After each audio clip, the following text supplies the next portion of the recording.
So friends, ಈಗ ನಿಮ್ಗೆ ತಿಳಿಸಿರೋ ಹಾಗೇನೆ ಎಡಿಟ್ ಯಾವ ರೀತಿಯಾಗಿ ಮಾಡೋದಂತ ಬನ್ನಿ ನೋಡೋಣ. ಮೊದಲೇ ನೀವು ಫೋಟೋಶಾಪ್ನ ಓಪನ್ ಮಾಡ್ಕೊಳ್ಬೇಕಾಗುತ್ತೆ.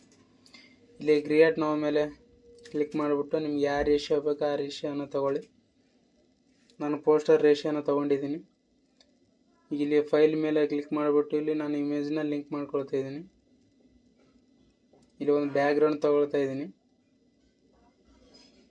ಆ ಬ್ಯಾಕ್ಗ್ರೌಂಡ್ನ ಫಿಲ್ ಮಾಡ್ಕೊಳ್ಳಿ ತೊಗೊಂಡಿರೋ ಸೈಜ್ಗೆ. ಮತ್ತು ಫೈಲ್ ಮೇಲೆ ಕ್ಲಿಕ್ ಮಾಡಿಬಿಟ್ಟು ಅಲ್ಲಿ ಇಮೇಜ್ನ ಇಂಪೋರ್ಟ್ ಮಾಡ್ಕೊಳ್ತಿದ್ದೀನಿ. ನಾನು ಅಜಿತ್ ಫೋಟೋ ತೊಗೊಂಡಿದ್ದೀನಿ. ನಿಮಗೆ ಯಾರು ಫೋಟೋ ಬೇಕೋ ಅವ್ರ ಫೋಟೋನ ತೆಗೆದುಕೊಳ್ಳಿ. ಈ ರೀತಿಯಾಗಿ ಅಡ್ಜಸ್ಟಬಲ್ ಆಗಿ ಇಡಬೇಕಾಗುತ್ತೆ. ಮತ್ತು ಇಲ್ಲಿ ನ್ಯೂ ಫೈಲ್ನ ಓಪನ್ ಮಾಡ್ಕೊಳ್ಳಿ. ಮತ್ತು ಇನ್ನೊಂದು ಡೂಪ್ಲಿಕೇಟ್ ಅದು ಲೇಯರ್ ತೊಗೋಬೇಕಾಗುತ್ತೆ. ಅದನ್ನು ಇಲ್ಲಿ ವಿಂಡೋಸ್ ಮೇಲೆ ಕ್ಲಿಕ್ ಮಾಡಿದ್ರೆ ಆ್ಯಕ್ಷನ್ ಅಂತ ಕಾಣಿಸುತ್ತೆ. ಅಲ್ಲಿ ನನ್ನ ಆ್ಯಕ್ಷನ್ಗಳು ಫೈಲ್ಗಳು ನಿಮಗೇನಾದರೂ ಬೇಕಾಗಿದ್ದರೆ ಆ್ಯಕ್ಷನ್ ಅಂತ ಕಮೆಂಟ್ ಮಾಡಿ ನಾನು ನಿಮಗೆ ವಾಟ್ಸಪ್ ಗ್ರೂಪಲ್ಲಿ ಅಥವಾ ಗೂಗಲ್ ಡ್ರೈವಲ್ಲಿ ಕೊಡ್ತೀವಿ. ಆಯಿಲ್ ಪೇಂಟಿಂಗ್ ಅಂತ ಕಾಣುತ್ತಲ್ಲ, ಇದನ್ನು ಆಪ್ಷನ್ ಕ್ಲಿಕ್ ಮಾಡ್ಕೊಳ್ಬೇಕಾಗುತ್ತೆ. ನೀವು ಕೆಳಗಡೆ ಸ್ಕ್ರೋಲ್ ಮಾಡಿದ್ರೆ ಸಿಗುತ್ತೆ ಆಪ್ಷನ್ ನಿಮಗೆ ಆ್ಯಕ್ಷನ್ಗಳಲ್ಲಿ ಆಯಿಲ್ ಪೇಂಟಿಂಗ್ ಅಂತ. ಇದ್ರ ಮೇಲೆ ಕ್ಲಿಕ್ ಮಾಡ್ಕೊಂಡ್ರೆ ನಿಮಗೆ ಇಮೇಜ್ ಇಲ್ಲಿ ಪ್ಲೇ ಮಾಡಬೇಕಾಗುತ್ತೆ. ನೀವು ಇಲ್ಲಿ ಪ್ಲೇ ಏನಾದರೂ ಮಾಡಿದ್ರೆ ನಿಮಗೆ ಎಫೆಕ್ಟ್ ಅನ್ನೋದು ಆ ಇಮೇಜ್ ಮೇಲೆ ಬೀಳುತ್ತೆ. ಕಂಟಿನ್ಯೂ ಮೇಲೆ ಕ್ಲಿಕ್ ಮಾಡಿ, ಆಮೇಲೆ ಸ್ಟಾಪ್ ಮೇಲೆ ಕ್ಲಿಕ್ ಮಾಡಿಬಿಟ್ಟು ಬ್ಯಾಕ್ ಬನ್ನಿ. ನೋಡ್ತಿರ್ಬೋದು ಈ ರೀತಿಯಾಗಿ ಸ್ಮೂತಾಗಿ ಆಗುತ್ತೆ.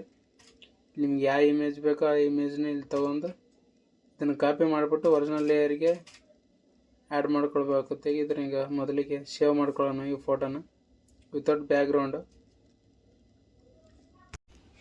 ಸೊ ಈಗ ಇಮೇಜ್ನ ಅಲ್ಲಿ ಡ್ರ್ಯಾಗ್ ಮಾಡಿಬಿಟ್ಟು ಇಲ್ಲಿ ಡ್ರಾಪ್ ಮಾಡಿದ್ದೀನಿ. ಈ ಒರಿಜಿನಲ್ ಇಮೇಜ್ ಇದೆಯಲ್ಲ ಅದಕ್ಕೆ ತಕ್ಕ ಹಾಗೆಯೇ ನೀವು ಇಲ್ಲಿ ಇದನ್ನು ಇಮೇಜ್ ಇಟ್ಕೋಬೇಕಾಗುತ್ತೆ. ಡೂಪ್ಲಿಕೇಟ್ ಲೇಯರ್ ಇಲ್ಲಿ ತೊಗೊಂಬಂದ್ವಲ್ಲ ಸ್ಮೂತ್ ಮಾಡಿಬಿಟ್ಟು ಅದನ್ನು ಅಡ್ಜಸ್ಟಬಲ್ ಆಗಿ ಇಟ್ಕೊಳ್ಬೇಕಾಗುತ್ತೆ. ಲೇಯರ್ 1 ಇದೆಯಲ್ಲ ಅದ್ರ ಮೇಲೆ ಕ್ಲಿಕ್ ಮಾಡ್ಕೊಳ್ಳಿ. ಇಲ್ಲಿ ಎರೇಸ್ ಟೂಲ್ನ ಸೆಲೆಕ್ಟ್ ಮಾಡ್ಕೊಳ್ಳಿ. ಇಲ್ಲಿ ನಿಮಗೇನಾದರೂ ಕಣ್ಣು ತುಟಿ ಹತ್ರ ಅದನ್ನು ಹಿಂಗೆ ಒರಿಜಿನಲ್ ಆಗಿ ಕಾಣಿಸ್ಬೇಕಂದ್ರೆ ಅದನ್ನು ಎರೇಸ್ ಮಾಡ್ಕೊಳ್ಬೇಕಾಗುತ್ತೆ. ಈ ರೀತಿಯಾಗಿ ಅಡ್ಜಸ್ಟಬಲ್ ಆಗಿ ಮಾಡ್ಕೊಳ್ಳಿ. ನಾನು ಯಾವ ರೀತಿ ಮಾಡ್ತಾಯಿದ್ದೀನಿ ನೋಡ್ಕೊಳ್ಳಿ, ಆ ರೀತಿಯಾಗಿ ಮಾಡ್ಕೊಳ್ಳಿ.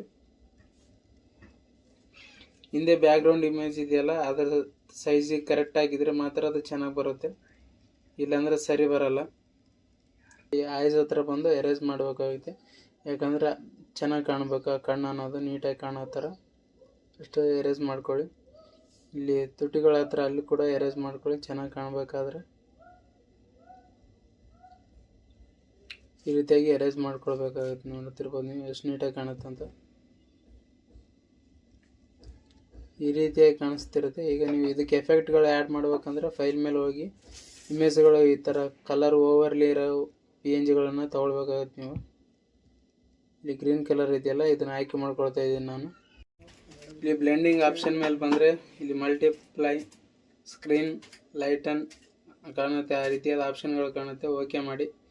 ಈಗ ಈ ಲೇಯರ್ ಅಂತ ತೊಗೊಂಡ್ಬಿಟ್ಟು ಇಲ್ಲಿ ಅಡ್ಜಸ್ಟಬಲ್ ಮಾಡ್ಕೊಳ್ಬೇಕಾಗುತ್ತೆ. ಏರ್ ಹತ್ರ ಇಡೋದು ಅಥವಾ ಫೇಸ್ ಹತ್ರ ಇಡೋದು ನಿಮ್ಗೆ ಯಾವ ರೀತಿಯಾಗಿ ಇಟ್ಕೊಳ್ಬೋದು. ಅದನ್ನು ಬೇಕಾದ್ರೆ ಫೋಟೋನ ಬ್ಯಾಕ್ಗ್ರೌಂಡ್ ಹಿಂದೆ ಕನ್ವರ್ಟ್ ಮಾಡ್ಕೊಳ್ಬೇಕಾಗುತ್ತೆ.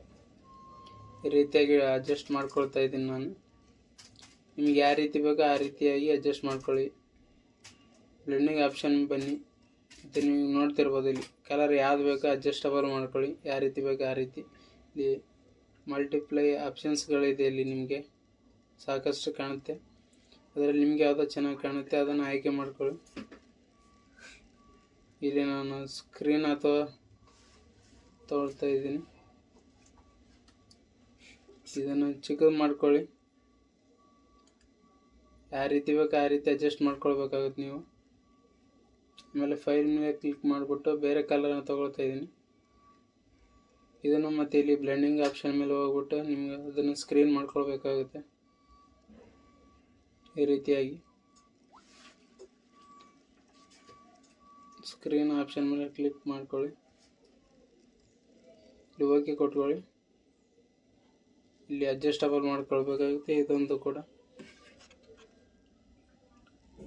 ಮತ್ತು ಫೈಲ್ ಮೇಲೆ ಹೋಗ್ತಾ ಇದ್ದೀನಿ. ಮತ್ತೊಂದು ಕಲರ್ ಗ್ರೇಡಿಂಗ್ ಇರೋ ಫೋಟೋನ ತೊಗೊಳ್ತಾ ಇದ್ದೀನಿ. ಇದನ್ನು ಕ್ಲಿಕ್ ಮಾಡಿಬಿಟ್ಟು ಇಲ್ಲಿ ಬ್ಲೆಂಡಿಂಗ್ ಆಪ್ಷನ್ ಕಾಣುತ್ತೆ, ಅದರ ಮೇಲೆ ಕ್ಲಿಕ್ ಮಾಡ್ಕೊಳ್ಳಿ. ಅದನ್ನು ನಿಮ್ಗೆ ಯಾವ ರೀತಿ ಆಗಬೇಕು ಆ ರೀತಿ ಅಡ್ಜಸ್ಟ್ ಮಾಡ್ಕೊಳ್ಬೋದು. ಇಲ್ಲಿ ಸಾಕಷ್ಟು ಆಪ್ಷನ್ಗಳಿವೆ, ನಿಮಗೆ ಅದನ್ನು ಚೂಸ್ ಮಾಡ್ಕೊಳ್ಳಿ. ನನಗೆ ಯಾವ್ದು ಲೈಕ್ ಆಗುತ್ತೋ ಅದನ್ನು ಮಾಡ್ಕೊಳ್ತಾ ಇದ್ದೀನಿ. ನೋಡ್ತಿರ್ಬೋದು ನೀವು ಯಾವ ರೀತಿಯಾದ ಎಫೆಕ್ಟ್ಗಳಿವೆ ಕೆಳಗಡೆ ಅಂತ, ಯಾವ ರೀತಿಯಾಗಿ ಬ್ಲೆಂಡಿಂಗ್ ಮಾಡ್ಬೋದು ಅದನ್ನಂತ. ಈ ರೀತಿಯಾಗಿ ಆಗಿದೆ. ಈ ಇಮೇಜ್ನ ಇನ್ಕ್ರೀಸ್ ಮಾಡಿ ನೋಡ್ತಾ ಇದ್ದೀನಿ, ದೊಡ್ಡದು ಮಾಡೋಣ. ಈ ರೀತಿಯಾಗಿಟ್ಟು ನೋಡ್ತಿರ್ಬೋದು, ಈ ರೀತಿಯಾಗಿ ಕಾಣುತ್ತೆ ಇಮೇಜ್.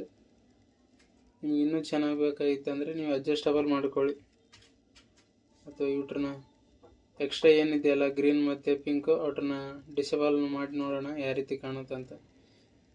ನನಗೆ ಇದೇ ಥರನೇ ಚೆನ್ನಾಗಿ ಕಾಣಿಸ್ತಿದೆ, ನಾನು ಈ ಥರ ಇಟ್ಕೊಳ್ತಾ ಇದ್ದೀನಿ.